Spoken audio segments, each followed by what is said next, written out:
guys, Molly here, back again. Got Greg in the co-host seat, the world's least dedicated YouTube co-host, but that's fine. He's already lost patience today.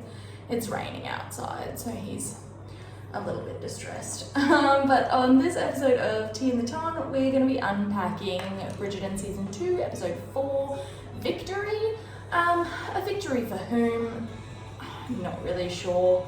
Society, I guess, but we'll get to that. So first up today, our tea is a 3 chamomile tea, which I chose because I thought it would be really soothing with how irritated I'm about to get in today's episode.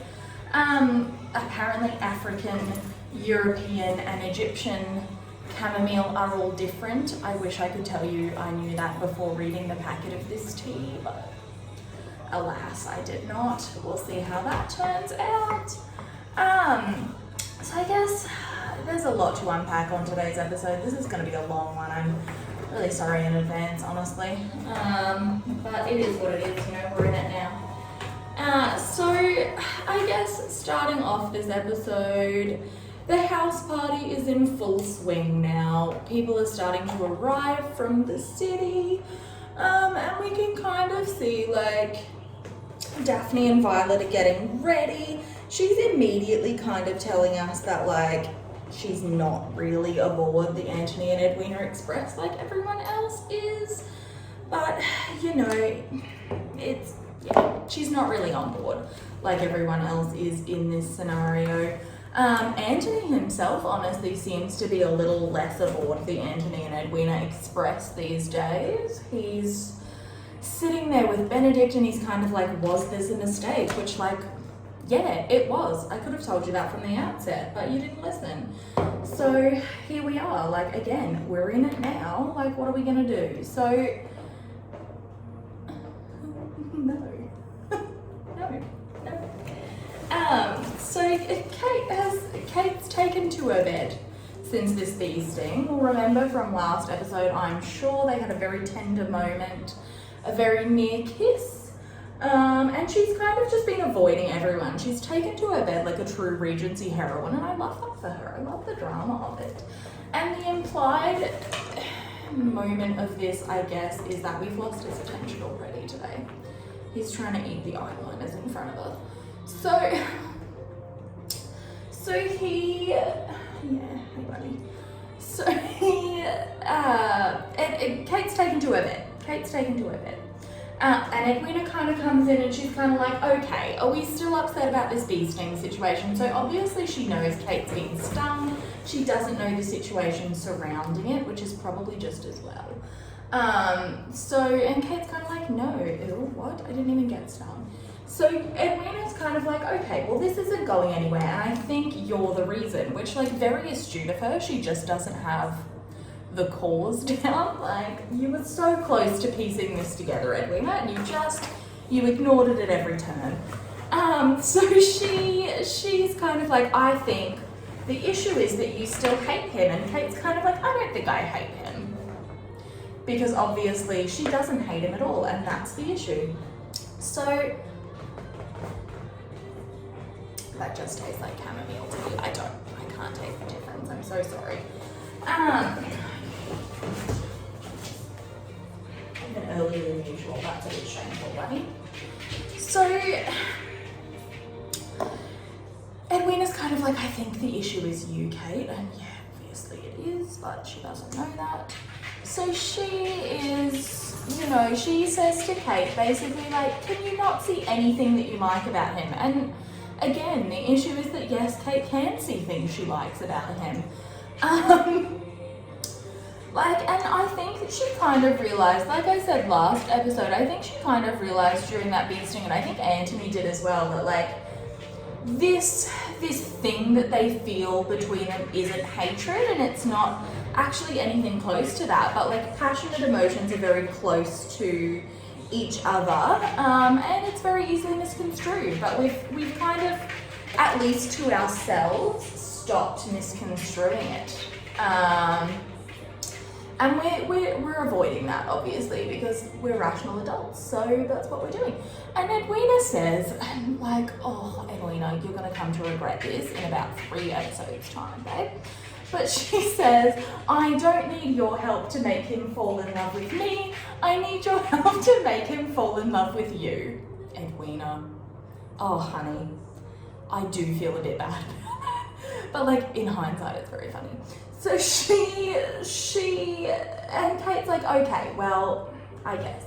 And Kate, like, at this point, again, has tried to be like, well, I mean, there's other men out there. There's other fish in the sea, Edwina. And Edwina's been like, no, I don't want the other fish. They're all flukes. What I want is Anthony. Oh, baby. And I just, oh, God, it's brutal. She's decided she wants Anthony. So Kate, like, you know, we've spoken before, like, Kate sees it as her duty to get Edwina whatever she wants. So she kind of feels like, yeah, she has to make an effort here. And again, brutal. So she's agreed. She's gonna help. Yeah. So people are arriving and Daphne's looking on and she takes it upon herself to meddle. And by that I mean get to know Edwina.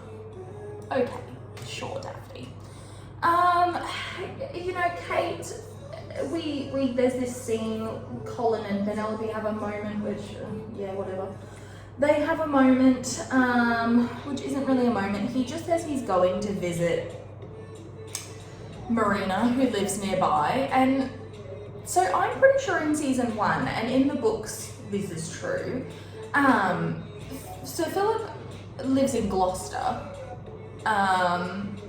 And Marina was from Somerset, I'm pretty sure she said in season 1. And it's implied that obviously they live nearby because they met in church, her and George Crane, which if you know anything about the geography of England, Kent and Gloucester and Somerset are like literal opposite ends of the country. So I'm a little bit confused about this fictional geography that we've invented here. I don't know, but that isn't really the point of this story. Again, I'm getting a little bogged down. It's not really the point of this story, but you know, so he's gonna go and visit Marina. That's what he tells us. So, you know, Kate comes outside, she's emerged from her bed, and she tells Edwina kind of calls her over, which we can see is the very last thing Anthony and Kate both want. They're kind of like, fuck's sake. But off she trots, you know, and she sits down and Edwina's sort of like, which is an odd thing to bring up. She's kind of like, have you told Anthony about your bee sting? And of course Anthony already knows about the bee sting because he had a sneaky little grope afterwards. And he proves himself to be a truly excellent conversationalist in this conversation, guys, by responding only in Has a more romantic proposition ever been made? I don't think so. I don't think so. So, anyway, in this, Edwina's kind of like, I'm going to be hanging around the house today, and Anthony's headed out. But she's got it in her head that Anthony and Kate need to spend time together, which, as we all know, as the audience, is the very last thing that needs to be happening here. But alas, Edwina has not quite clued on to this just yet. So she tells Anthony, you know, like, Kate's a really good shot. Kate's great at hunting. You should take her out. And Anthony kind of seems like amused by the idea that Kate would be good with a rifle, which from the look on her face, if he's not careful, he's going to find himself as the target very soon, but you know. And she kind of like, she doesn't want to go at first, but immediately he starts to challenge her. She's like, well, right, fuck this, I'm going to kill him. So she decides to go out, and Benedict is enjoying this conversation far too much. He's like, Anthony is about to get his ass handed to him. So he's really on board with it, and I love that vibe for him. You can kind of see throughout this whole season, actually, that like every time Anthony and Kate have like some sort of disagreement, Benedict is right there with his popcorn, like that Kim Kardashian meme, just like, oh my God. So he's really, and you know, they end up deciding that Kate's gonna go out on this hunt, even though Anthony's kind of like, I don't really want to do this, but they've backed themselves into a corner once more with their own stubbornness. So get ready, I guess, fireworks are gonna happen. So, you know, Colin arrives at the Cranes, and I don't know, I don't get this storyline, because are we supposed to believe Colin was in love with Marina? Like, I don't know. I don't really think from season 1 I got that vibe. Maybe I need to rewatch it. But like, I thought it's kind of like with Anthony and Edwina, he kind of like thought he was in love with her, but he didn't really know her. And we can see he's kind of still clinging to this. And she says later on, like, basically, you think I need to be saved, and like that's not really what I want from you or need from you at all.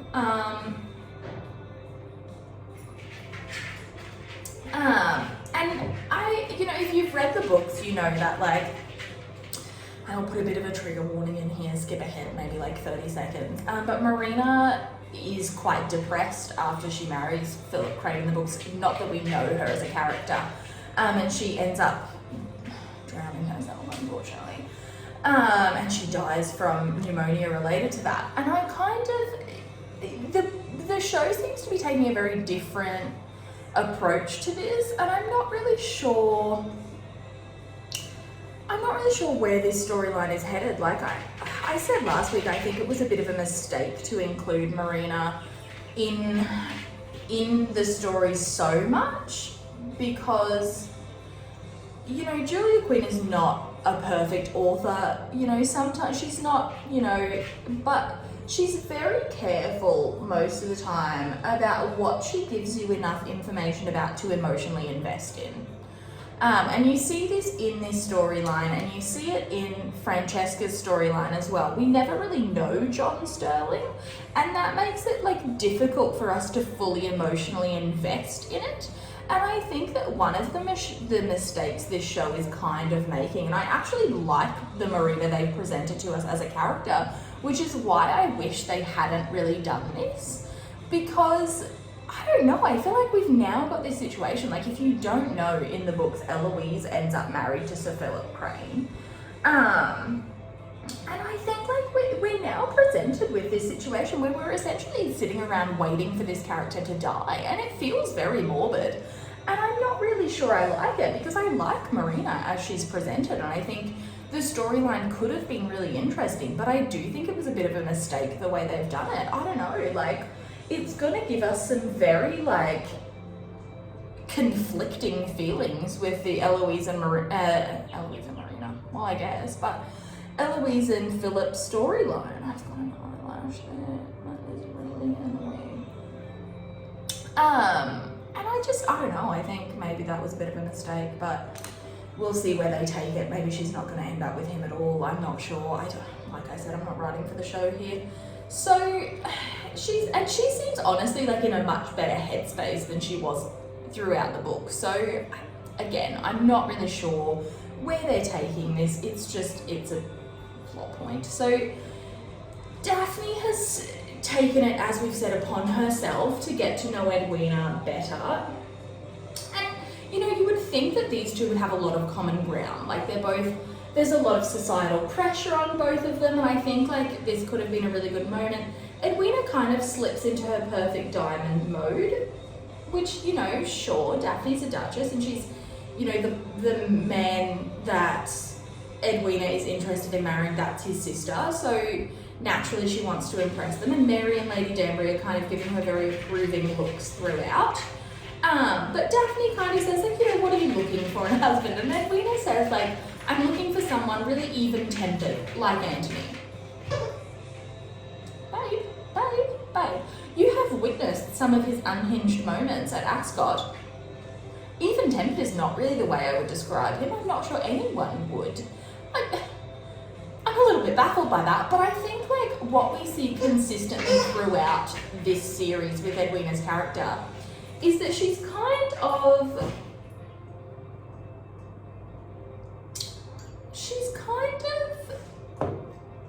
I think we have to remember she's only 18, and I don't know about you guys, but when I was 18, I made a lot of dumb choices, like, so many dumb choices, but she's kind of, and I think, like, Kate unwittingly, like, I'm not blaming her for the situation. Like I've said before, I think the situation she's found herself in is actually very relatable and very understandable.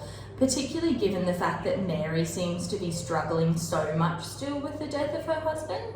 And I think if we're going to give Violet dead husband purview, we need to be giving that to Mary as well, you know? Like, if we're saying that Violet couldn't act as a mother properly to Anthony because of her depression, I think we need to be giving that same leeway to Mary. Like, it doesn't matter how long it's been since, she's obviously still struggling. And I think, is it unfortunate that Kate's been parentified in this way? Absolutely. No one is saying that it isn't. But I do think, like, you know, unfortunately it's where we're at.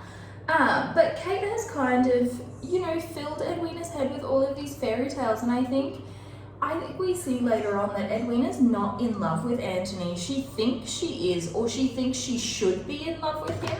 And I think she kind of, like, she views his attention to her as mutual respect, but also, like, why couldn't he fall in love with her, you know? And I think that that's something she wants it to happen, and so she's just ignoring all the evidence to the contrary, which is, it ends us up in this situation that's really very sad, but, you know, it is what it is. And Daphne's kind of like, oh, even-tempered, like, I know that that's really the vibe for Anthony, like, okay, but sure. And then so she's kind of like, Daphne, we see throughout this episode, is she's already more clued in than a lot of people are to the sort of Anthony and Kate of it all, what's really going on with them. And so she's kind of very pointedly like, so where is your sister? And Edwina, bless her heart, is sort of like, I thought it would be a really good idea for them to spend time together. So I've sent them off into the woods alone. And Daphne, bless her soul, as I said, she's wrestled the Bridgerton brain cell away from Francesca, who has disappeared once more into the netherness, never to be seen again this season, even for her brother's wedding. And, you know, maybe she was just kind of like, it's not happening anyway, I don't really. So she's disappeared again, and Daphne's kind of like, well, that's a choice. Like, oh God, honey, I wish she hadn't have done that, but we'll see what shakes out, you know? She's on board for the drama at this point, and I think, why not, you know? She may as well. What else has she got to do? Her husband's away, well, she's away from her husband, I guess, which, the longer this season goes on, like, I completely get why RJP didn't want to return to the series. I don't really resent him for that. But, like, it does get more and more ridiculous, I think, the longer we go on, that Simon's missing all of these events. Like, I'm not really sure. I'm not really sure. But anyway, so she's kind of like, well, that's a choice, you know? Okay. So, you know, we then see Anthony and Kate out hunting, and I'm just going to do all of their hunting things because it kind of snaps backwards and forwards a few times, but we'll just talk about their hunt first and then we'll move back to this little garden party that's going on. So, you know, Benedict and Anthony are kind of like, Anthony's like, well, this is a mistake. Like, for one, what is she doing? And Benedict's kind of like, this is hilarious. I don't really know. I'm so thrilled to be watching this firsthand. So he rides off, and we can see there's a bit of comic relief in the fact that Lady Danbury's maid, who is chaperoning, not very dutifully, because Kate immediately runs off the second she's off that horse, but, you know, oh God, I made a mess of that. So she's struggling in the background, and Kate kind of calls out to him, and they have this moment where they kind of laugh at the maid's expense a little bit, which is awful, but you know, it is what it is. And so they have this moment, and Anthony basically snaps his neck to talk to her, but we get a bit of exposition on Kate's character, and like, through this it's revealed that her father like wasn't really just like a nobody clerk like we were led to believe. Like, he was basically a secretary for the royal family. Like, and we're pretending this man was a nobody. Okay, well, it's a little bit classist and slight undertones of racism, but, you know, whatever. And we learn through that like, she's learned a lot of these skills through being allowed to interact with their family, which explains to us why she doesn't really ever seem at least publicly, to feel that ill at ease with the queen. Like, she's respectful, but she's not like a withering flower, you know? Like, she's pretty comfortable with these kinds of people, and I think that explains it. She grew up with them, so she knows pretty much what to do. But we learn she's a bit of a huntress, and Antony's kind of like, okay, well, if we don't find anything, she wants to go off on her own, because she's like, we're making a mess of this. And part of me wondered, like, is Antony so keen to sit with the guide? Is he so keen to do that because, like, he never learned tracking from Edmund? Like, is that what's going on here? Because we see in that little thing from last episode, he still had a lot to learn where hunting was concerned. So, like, did he never finish his lessons? Is that the implication here? Am I reading too much into this? Probably. Like, I don't really know. We'll see. So they go, and Kate's still kind of bitter when they dismount their horses, even though Antony's basically snapped his neck when she heard his name. Like, the boy is so down bad. You look stupid, buddy. Like, I don't know. So they kind of go off, and Kate's kind of like, I know what we're doing. Can you stop? What are you doing? Kate's kind of like, I know what I'm doing. I don't need any help. I'm going to go off on my own. And Antony, his brain, she's basically allowed to go off on her own because Antony's brain freezes. The biggest slut in London freezes over a little flash of thigh. Like, you can tell it hasn't even registered for her, and he's like stuck on it, just like mentally, like, oh my god. Okay, be cool. Don't let anyone know we saw that. Like, Antony, can we just speed this up? Like, I don't know, either shag or go away at this point. Like, boy, you need to get over this. So they go off on their own. Like, Kate disappears, and Antony's kind of like, well, I can't let her just get lost in the woods, can I? No matter how tempting a prospect that is. So he runs off after her. He finds her, and she has sighted a stag, we're led to believe, I think, or she's about to. Like, I don't know, they're lining up a shot, and he immediately is irritated by her because she's always running off on her own. She's not like following their rules, and we can tell that he's irritated by this. And this is the start, the emergence of what I'm going to call agitated Antony, AA, which works on a couple of different levels because, like, one, he's like an addict, just cannot stay away from this girl. Like, Antony, baby, we need a 12-step program at this point. It's the only thing that's going to save us. Like, I don't know, boy. It's ridiculous. So he's immediately irritated, and she's just kind of like, can you just leave me be? Like, for one moment. And he basically does what you can tell he's been itching to do this entire time, which is bring up the bee sting of it all. And Kate's kind of like, it's fine. Like, nothing happened, even though we can tell she doesn't really believe that, but, you know. She's like, nothing happened, like, and he's like, you made me cop a feel. And she's like, well, you looked at me, you were overcome, you stupid little man. Like, it was just a titty graze. Titties only, like, Antony, please. And so and he's kind of like, well, you looked at me also. And she's like, well, not the way you looked at me. And, like, actual 3-year-old, like, he may as well have pulled her hair. Like, I don't, Jesus, Antony. And he's like, well, how was I looking at you? And honestly, Antony, like, you wanted to drag her to the floor right there in front of your mother's petunias. Like, really, we're playing this game? So, thankfully for them, because it's about to happen right there against that log, Antony, they get interrupted by a deer. And Antony decides, like, Kate's like, right, gonna fell this beast. Whether she's talking about Antony or the deer, it's unclear at this point. So she lines up her shot, and Antony kind of does the oldest trick in the book, which is like, let me show you how to do this. He's gonna show her how to handle a British gun. Antony. That is the sluttiest thing I've ever heard in my entire life. Like, boy, what?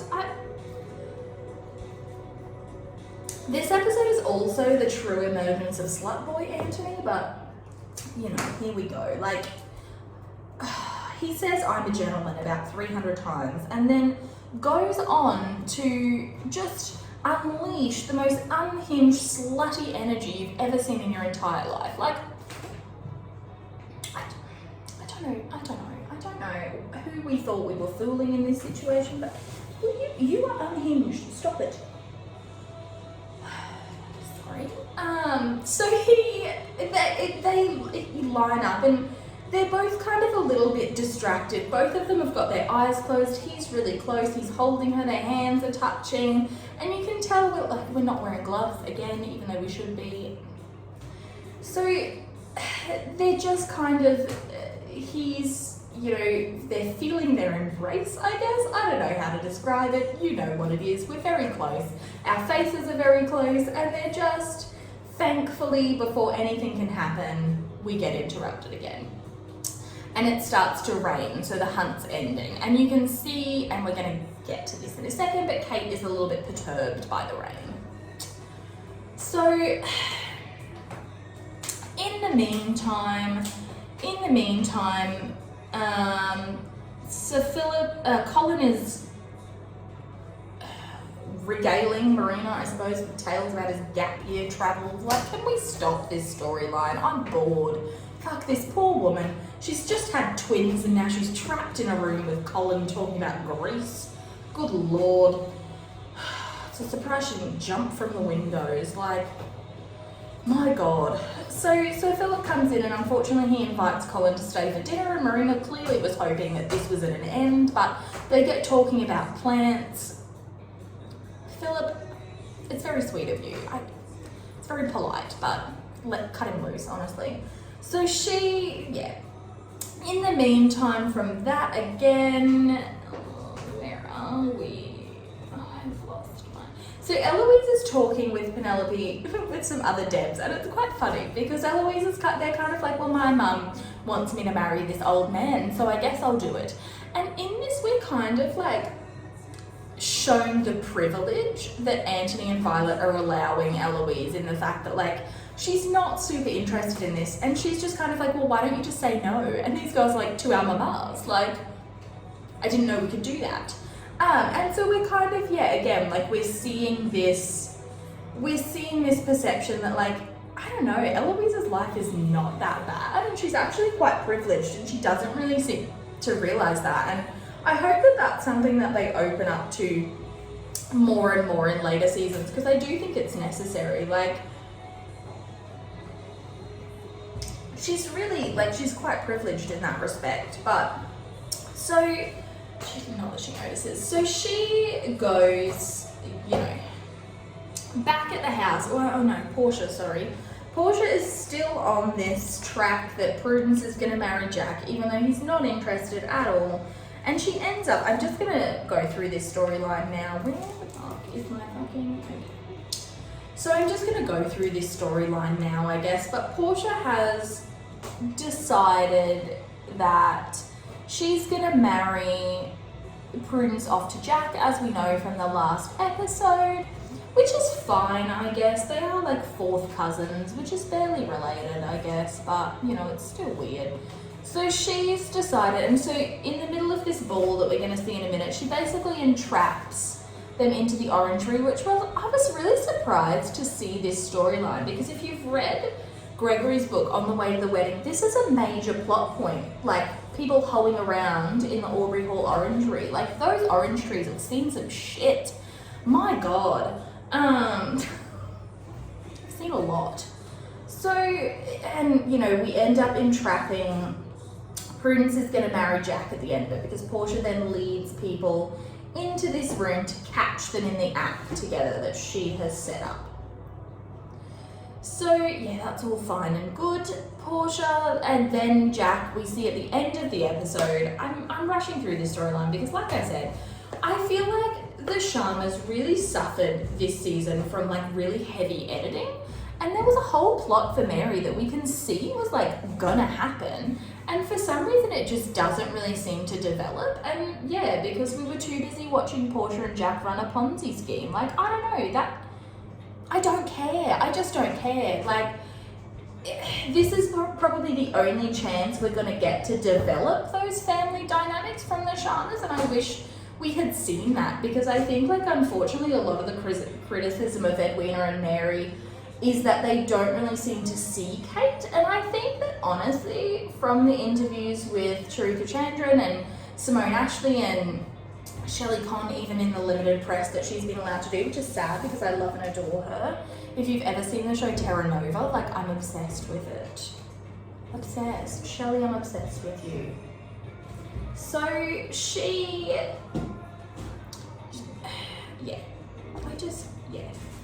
So I wish we'd seen more of that. And I do think they care for Kate very deeply. We just unfortunately don't get to see that on the screen. But we just don't get to see that on the screen. And I don't know why. I don't know why we decided we didn't need to see these dynamics. But like, I think the plot really suffers for it. That's all I'm gonna say about it. So it's unveiled to us that Jack is poor. Like, I don't know, again, I just don't care. I wish I did, I just don't. So,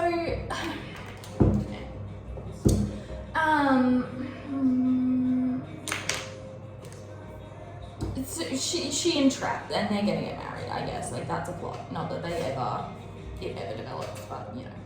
So we see that so immediately Kate returns home from this hunt. Edwina is like right in on her, and she's like, okay babe, what happened? And Kate, you can tell, like, doesn't really want to talk about it because she's feeling these emotions, you know, for Anthony, and it's awkward. Like, my dog's currently tearing apart a cardboard box. Stop. So pet parenthood is such a joy. So she doesn't want to talk about it. She clearly doesn't, and Edwina kind of pushes her, and Edwina, babe, the issue is that Kate's getting along too well with Anthony. Like, that's our issue here.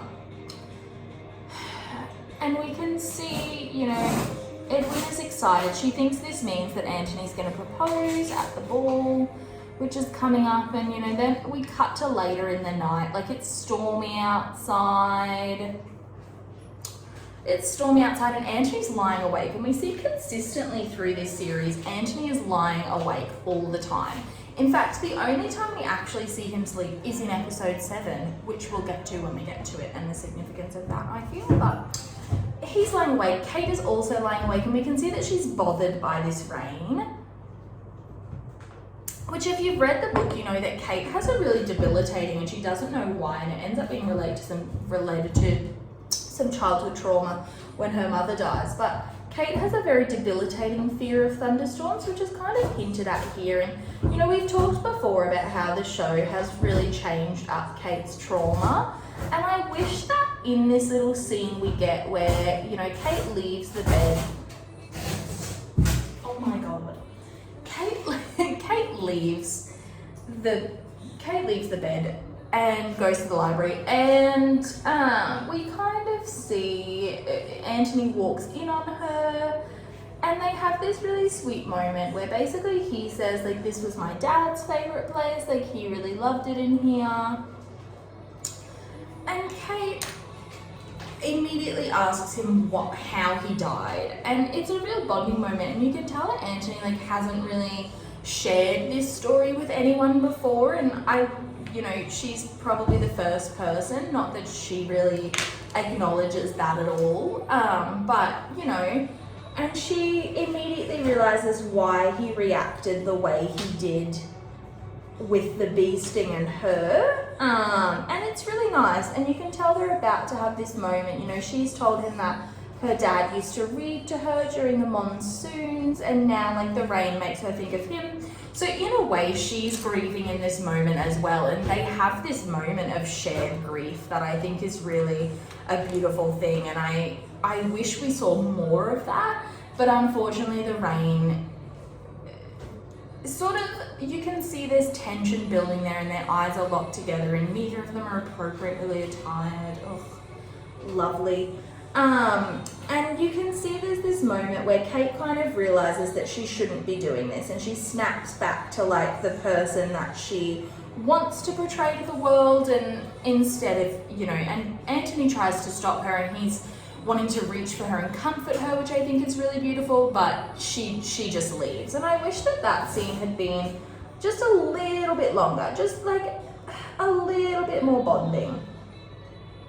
Because I think it really would have made sense for what we're about to see in this ball scene.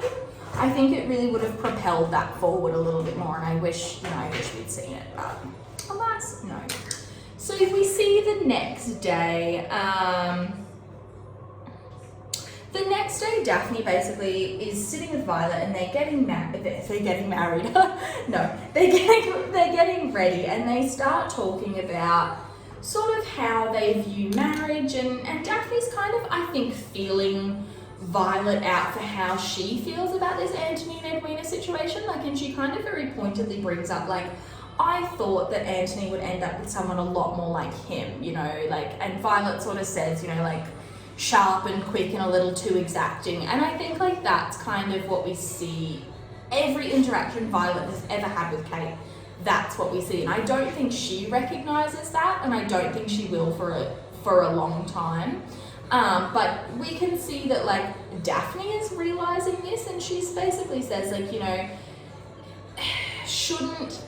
I always thought Anthony would want more of a challenge. Like, you know, like, I love Simon, but we, even like a year on, we're in this situation where we continually have to, like, learn and grow with one another. And basically she's saying that she doesn't think there's anything for Anthony to learn with Edwina. Like, they're very much an open book situation. They're very much open book, and I think, you know, yeah. And Violet basically agrees. She's like, yeah, you know, like, I do think he'd like more of a challenge in life. I do think he'd like more of a challenge in life. So we then see Daphne runs to Anthony, and she's like, so what to do, boo? And she's kind of very pointedly being like, no, I like Edwina, but I also think that perhaps there's someone else that you share more similarities with. And even though Anthony knows exactly who she's talking about, he's not willing to acknowledge it. And unfortunately for him, Daphne is, because she goes right ahead and she's like, okay, but what about Kate? And Anthony's kind of like, who's Kate? Don't know Kate. Catherine? No. Sorry.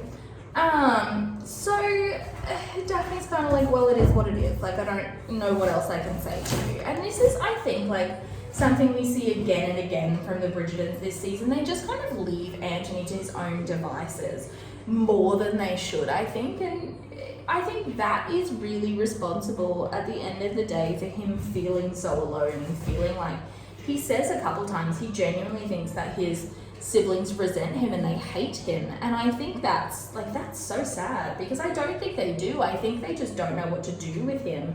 And they're kind of like, well, if that's what he wants, that's what he wants, even though it shouldn't be, you know? So anyway, we start the Hearts and Flowers Ball, which apparently is an annual event. So why didn't we see it last season? Like, I'm not really sure. It seems very convenient that it's now an annual thing that would have already been happening. I had it with you today. It seems to already be happening. It seems very convenient. But, you know, this is the start of, like, Kate opening up a lot more, I think. And even though she doesn't want to, she's like, we saw in her costuming in, like, episodes 1 to 3, her dresses are, like, much more, I don't want to use the term matronly, but it is kind of how they come across. You know, her dresses are a lot more reserved and the colours are darker, and they're not classic debutante things. And it's genuinely, like, I think her trying to signal to people that she is not looking for marriage. You know, that's not what she's after. She's looking for marriage for her sister, and that's it. But, you know, here we see she's wearing light pink, her hair's nice and lace, she's looking really pretty. And, like, this is some of my favourite music in the whole series, is in these couple of scenes here. And you guys don't care about that, but it seemed really important to note, you know. So Anthony immediately takes Edwina away for a dance, which, like, sure, whatever. And you can see Kate's kind of, like, a little bit more upset by it than she wants to be. Like, she's looking at them, and Lady Danbury clocks it, and she's kind of like, she's already onto this, and she says basically, like, have you been enjoying the time you've been spending with Anthony? Have you? And Kate's like, oh yeah, I have a little bit, like probably more than I should, but okay, whatever, yeah, we're not talking about that. And so they go off. Edwina and Anthony are dancing. Violet's really trying with Eloise this episode, and I think that really is sweet. So Eloise dances with this guy who ends up to like, no, it's not a love match, but like Violet really tried to find someone she'd be interested in. Unfortunately, it goes really poorly, and there's kind of this hilarious moment where Lady Danbury and Mary kind of look at one another like, at least we don't have that problem. When she runs off the floor, as if like, glass houses, stones, ladies, as if their problems aren't about to get fucking huge. Like as if Kate's not over there staring at Anthony and Edwina on the dance floor like a heartbroken little puppy. Like, oh honey, I just felt so sorry for her this episode because like you can see that like Edwina doesn't really realise that she's hurting Kate through this. Like she hasn't noticed Kate's reluctance or she's reading it for something else, and I think that's really sad. And you know,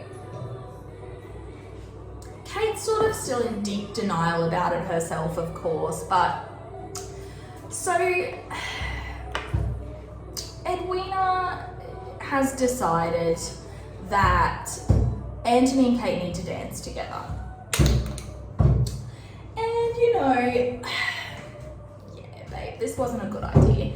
And you can tell Kate really doesn't want to, and Anthony, she basically bullies Anthony into asking Kate to dance, and there's this like look on Kate's face, and you can see that like she doesn't want him to ask her, but also she does, and like there's this kind of fear there and this tension, and like I don't know, I felt really sad for her because like how long do you think it's been since she danced with someone who wasn't Edwina? Like, how long do you think it's been since Kate, like, if ever, since Kate kind of opened herself up to the fact that, like, she could dance with someone, she could have a good time, and I think she does really open herself up to it in these like, next few episodes, and unfortunately, like, it's a really sad moment for her, and we're going to talk at the end of the episode about this, because I think, like, she really tries to connect with herself this episode. And Anthony is part of the reason why she ends up shutting down again. Like whether we want to admit that or not, he is part of the reason why she ends up shutting down. And I think that is,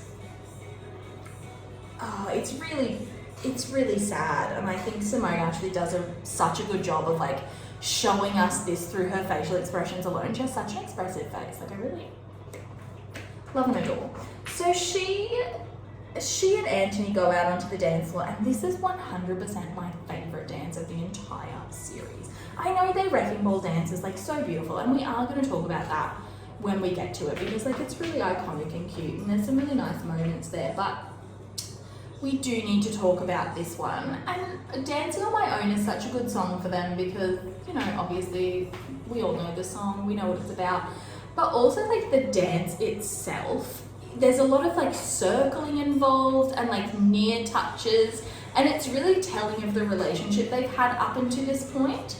And there's a moment in this dance where Kate and Anthony both realise, I love the slow motion, I love the cinematography, the whole way this scene was filmed is just like, oh, it's so good. It's my favourite of the series maybe, honestly. But like there's so much tension in it, and there's a moment when they turn towards one another, and you can tell that they both realise that's the moment that this isn't just attraction, like it's more than that for them, and I think it's really scary for them. And you see Lady Danbury has clocked this and she's like, fuck. Daphne has clocked this and she's like, oh fuck, but I'm kind of down for it. And Anthony and Kate are both like, fuck. So we're all fuck. Except for Edwina, who's kind of just like, look at them getting along. Like, oh, honey, I feel so bad for you because you're so, like, she just hasn't realised what everyone else has. And I think it's so brutal in a way that, like, she's the only person that hasn't realized what's going on here, and it's so evident to everyone else, but like, oh, Jesus Christ.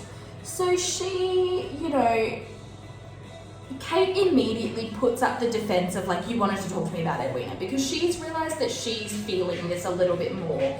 And Anthony kind of really reveals himself here, and it's a real limb for him, honestly. Like, I didn't expect him to say it, but he's basically like, do you want me to reconsider this?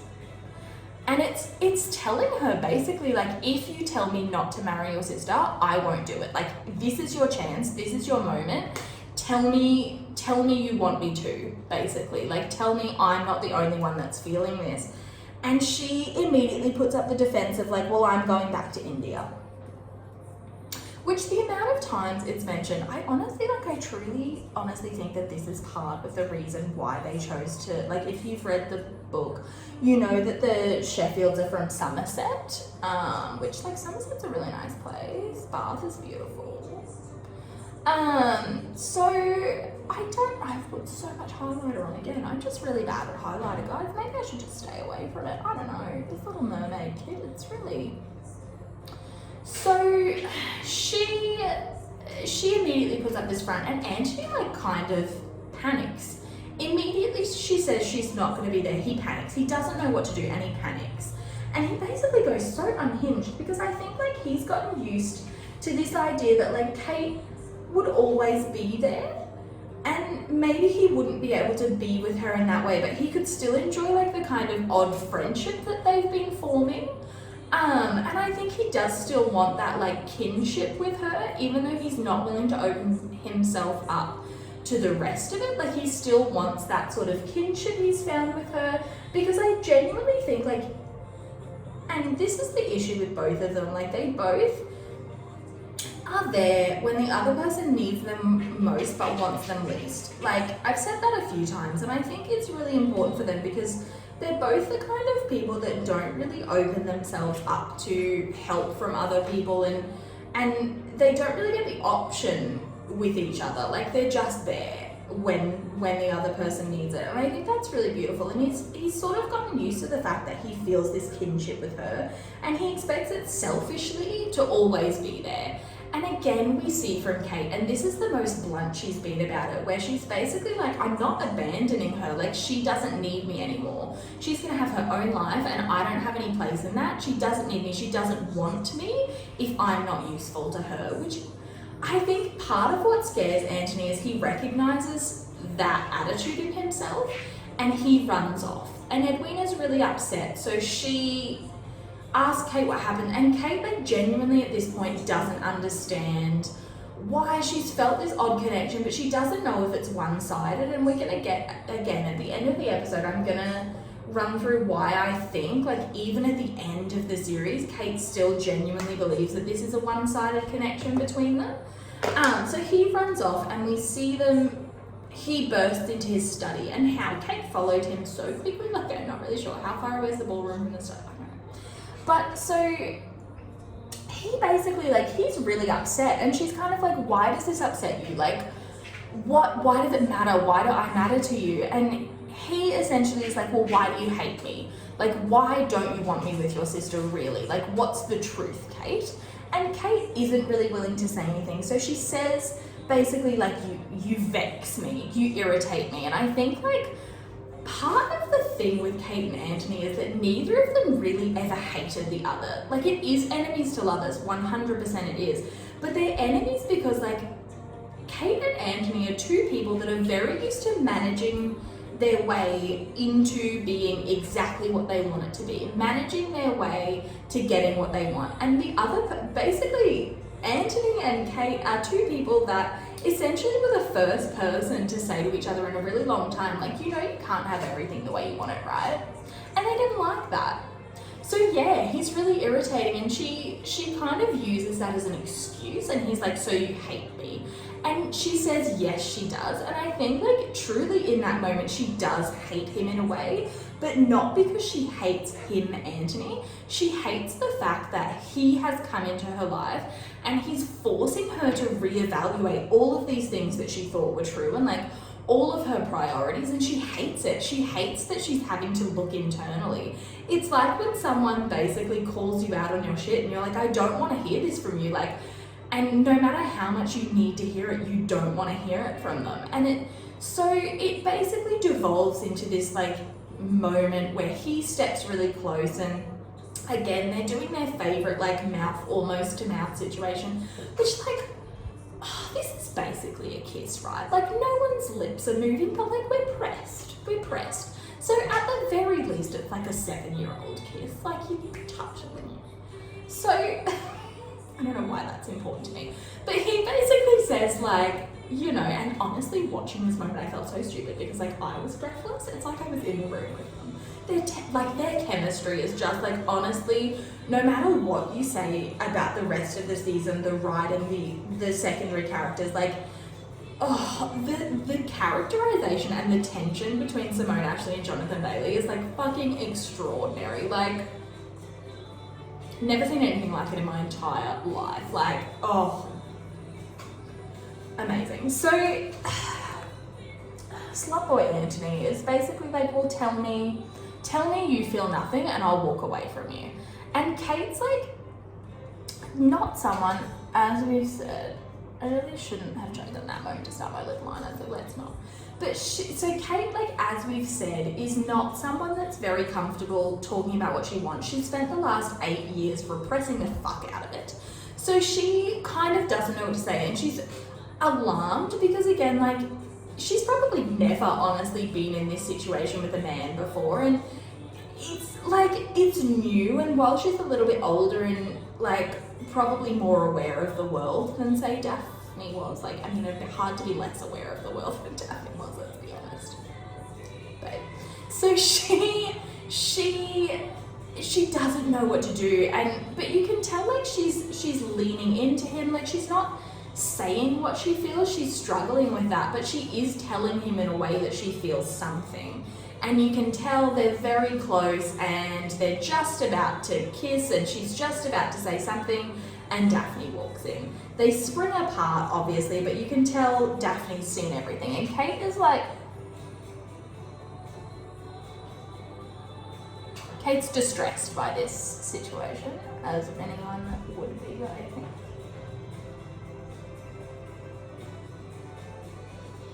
Kate's distressed. Naturally, she's distressed. So Anthony runs out after Daphne and he just kind of tosses Kate a look back. And I actually really liked the change in this scene there's a similar scene, it doesn't happen at Aubrey Hall, but there's a similar scene in the book where Kate and Anthony share their first kiss. And immediately he's kind of like very casually cruel about it afterwards. And I really liked the change from that because I don't think there's any need to be like diminishing her in this way. So I liked that change. I think it's much better in this like current climate that we're in than the one that's in the book. So Daphne needs a strong fucking drink after that. And like, can you blame her? If she'd walked in like 20 seconds later, the shit she would have seen. So she basically calls Anthony on his shit and she's kind of like, you know, like, hello friend.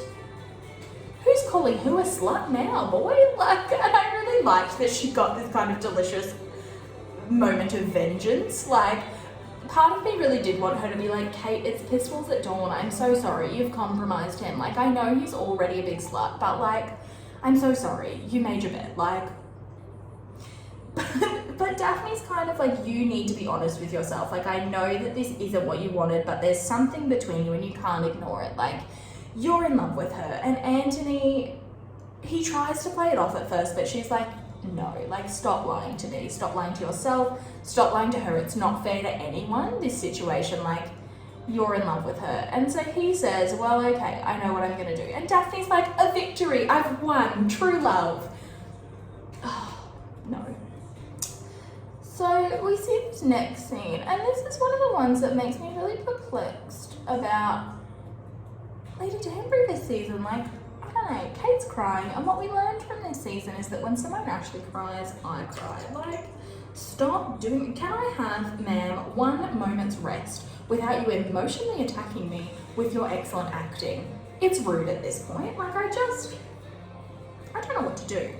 So she's crying and she's basically like, you can tell she's looking for guidance here. Like she says, like, this is what Edwina wants, like, but I don't know what to do. And you can tell it's because like she's feeling these feelings.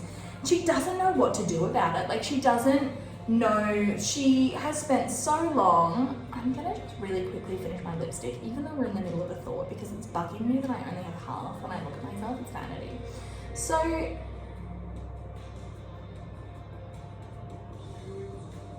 yes, you all came here for the 45 seconds of dead air time while I do this. You can listen to a Luke Combs song in the background. Which the playlist for today, if anyone is interested, is for my new story, which is like an exes to lovers story. So it's basically just depression with a side of the wistful yearning of a Taylor Swift song, if you're about that.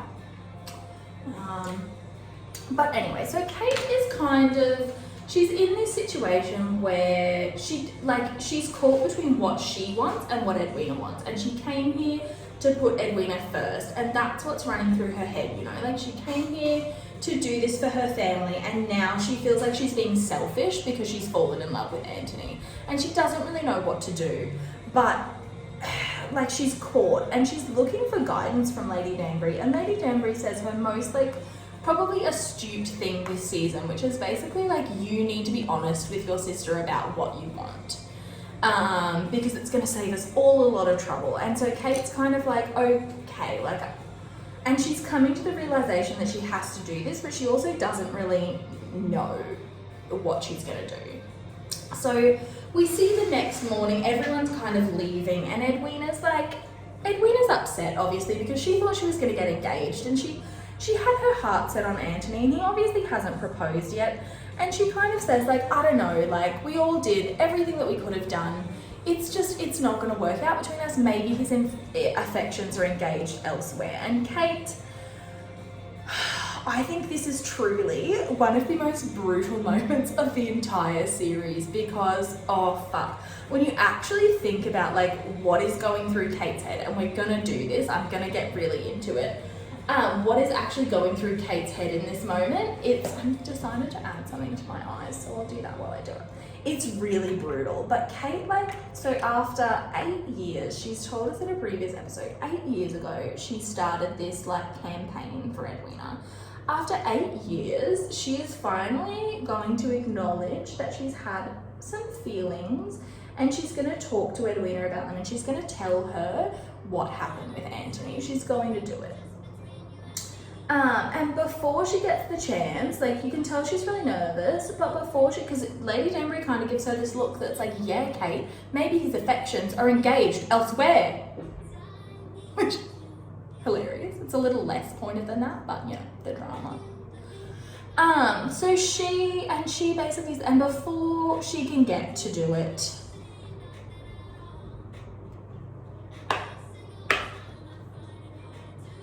Anthony and his 0 brain cells come running out the door. Anthony, I don't even know how to talk about what a fucking mess we are in this situation. Like, Anthony, for fuck's sake. Like, what? I don't know even what he was, like, I genuinely, like, oh, right in front of Kate, like, right in front of Kate's salad, like, I just, fuck. So Anthony comes running out and he says, wait. And Kate immediately turns, and the look on her face is like half hope, half like dread, like, oh, but you can tell she wants to talk to him, and she takes like an eager step forward. He says, I need to talk to you. And she takes an eager step forward. And after all of these years, she's willing to like talk to him about this and figure out what happened between them and talk about it. And she'll figure out the rest with Edwina later. Like, you can see she's like, okay, let's sort this out. And he immediately is like, no, not about you. And so she takes a step backwards, like, oh, fuck. And it all seems to happen in slow motion. It did for me. I was sitting here and I knew at this point, I was like, at this point, as I'm sitting there, it's about midnight, because I'm in Australia, obviously from the accent. So it dropped at like 5 p.m. for me, which meant by the time we got to episode 4, it was like 10 o'clock at night, and I had decided I was just going to stay up and binge the whole thing. I was live texting Zara, who, like, shout out to her, she put up with all of my emotional reactions right off the bat. They were not cute, guys, they weren't. She's a legend. So I was like, I know what's going to happen here. And at the same time, I hoped it wouldn't. I was like, no, he's going to propose to Kate. No, I was deep in my delusions, guys. Like, we know this. We know it's about me. I'm delusional. I still think Matthew's alive in Downton Abbey because I've told myself so much he is. So that's a different, like, we're not here to therapize me. So, and he drops to one knee and proposes to Edwina. Which obviously Edwina is thrilled, and she says, like, it's very interesting, I think, the way she phrases it. Coming from, like, what she's gonna say in later episodes, she says, like, I'll be your Viscountess. So, like, it's immediately kind of like, Edwina, baby, honey, sweetheart, you knew what you were getting into. And I know that you hoped in your naiveness, like, you hoped that this was love and he could grow to love you, but, like,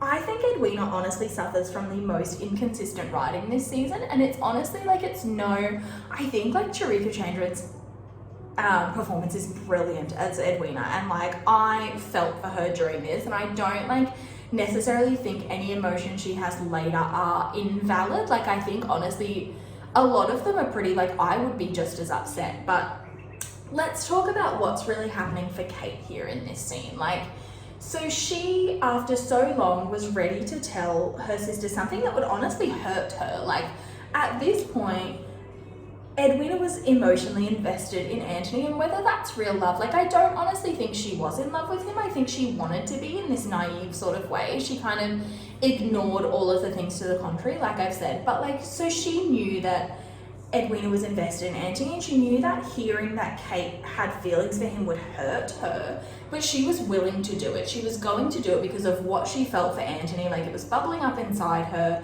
and she knew that, like, it would be upsetting to Edwina to learn this at any point, like, that I am the reason that he doesn't want to marry you, because we've had this weird thing going on, and, like, I feel these feelings and I can't help them. But what Kate learns here is immediately they're nothing. Those feelings that she's been feeling, and every feeling that she has is invalid. It doesn't matter. No one cares, because Anthony is still going to propose. And I honestly think the reason that she didn't rush straight to Edwina and tell her that something had happened between her and Anthony is because she didn't think that after everything that had passed, Anthony would honestly propose. Like, she thought, and you can tell when they're leaving Aubrey Hall, like, Edwina thinks it's done at this point too. Like, she seems genuinely surprised that Anthony would want to talk to her as well. And I think, like, it's so fucking brutal, because Kate basically sees in that moment, and as Edwina says yes, you can see she's just, like, completely repressing the fuck out of whatever she feels, and it doesn't matter, and she will repress it so Edwina can be happy, and this has to pass because she's done it before, and this will pass too. Basically, like, this too shall pass. This is nothing. This is a blip. What I feel doesn't matter. I came here for my family, and that's it. And it's brutal. Like, and you can kind of see all of the Bridgertons in the background are kind of like, Daphne looks at Violet as if to be like, mother, stop him, run. Gregory's kind of like, what's happening here? I thought we liked the other one. Hyacinth seems happy because I think she just really wants to go to a wedding, which I love for her. Like, that's cute. But the end of this episode, like, Anthony, what the fuck were you actually thinking? Like, and we see, like, we're gonna see in the next episode, and we'll get more into this then, and I really need to wrap this up because it has been over an hour at this late stage. I just, like, I'm out of makeup, my tea's cold, like, so Anthony, like, he basically thought, and I know from his point of view, like, he basically was like, well, if I propose, I have enough honour that I won't feel this way towards Kate anymore. Like, I'll cut it off, that'll be it, and we'll be done with it. Yeah, like, that's never worked for anyone, Anthony. Like, what? Boy, no.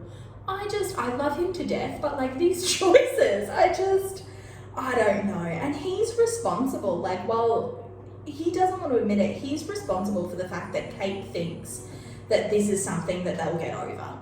Because he basically told her right there in that moment that that's what was going to happen. That no matter what had happened, you know, like she thought they had this moment. And like I said, like how long, if ever, do you think it's been since she felt like kinship with someone outside of her family?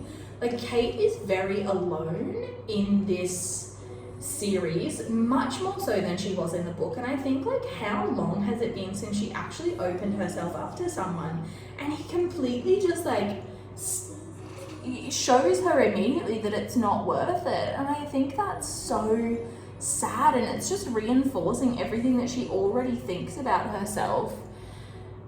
And I just I can't even talk about it, I'm gonna cry. But she just like, I think it's really, it's brutal, and we're gonna get to the end of episode 5, which I personally think is the saddest moment of this entire series. Like Desmond has absolutely nothing. Dead Daddy Sharma, don't care about him. Like that moment, well, I do care about Dilf Daddy Sharma, and I desperately, like I have a face claim that I desperately believe is true. Into my mind, Dilf Daddy Sharma was Sendell Rama Murphy. He's perfect, look him up. But I just like, I think, yeah, it's brutal. It really wrapped up my lipstick. That's fine.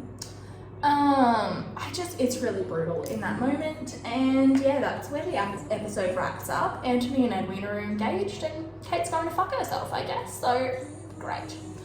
I don't know. I think this is one of my favourite episodes of this series, because I think it is the real, like, turning point in Kate and Anthony's relationship. Like, they're both starting to admit that there's something else going on between them, and I don't know, like, I think obviously had Kate told Edwina now, like, I think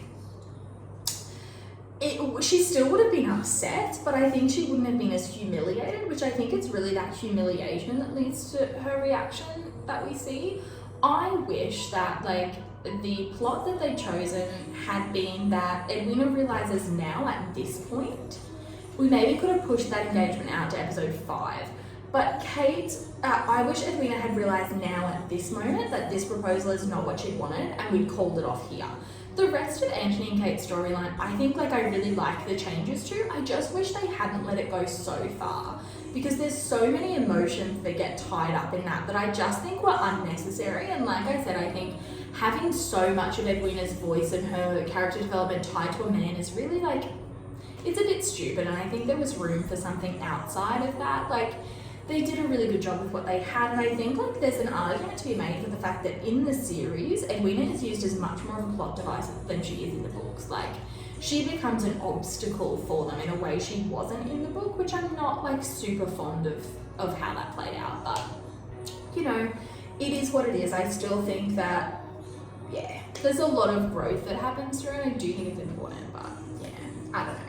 Basically, where we're ending this episode, Kate's, I want to protect her and wrap her in cotton wool. Basically, everyone's hurt her this episode, except for Mary, who was just talking to plants. Like, I don't know, again, we haven't really seen her.